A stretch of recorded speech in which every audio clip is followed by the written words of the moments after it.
Hello everyone, welcome back to my channel. আজকে তোমাদের জন্য আবার নতুন একটা ভিডিও নিয়ে এসেছি।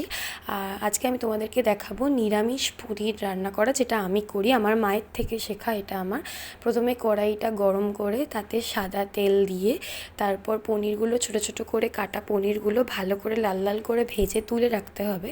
তারপর ওই সেম তেলের মধ্যেই চৌকো করে কাটা ক্যাপসিকাম সেগুলোকেও ভালো করে লাল লাল করে ভেজে নিয়ে তুলে রাখতে হবে।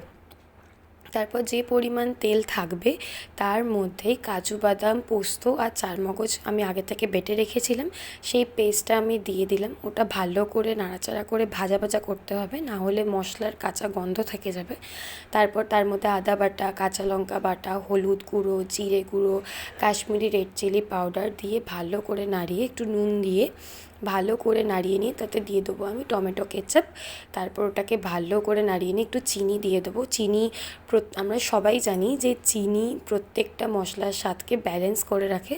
তারপর তার মধ্যে ভেজে রাখা পনির আর ক্যাপসিকামটা দিয়ে পরিমাণ মতো জল দিয়ে ভালো করে নাড়াচাড়া করতে হবে। নাড়াচাড়া করে নিয়ে তারপর ওটাকে 5 থেকে 6 মিনিট ফুটিয়ে নিলেই রেডি হয়ে যাবে আমাদের নিরামিষ পনির। এটা খেতে এত দুর্দান্ত হয়, তোমরা অবশ্যই বাড়িতে বানিও। আর কেমন হয়েছে আমাকে অবশ্যই কমেন্টে জানিও।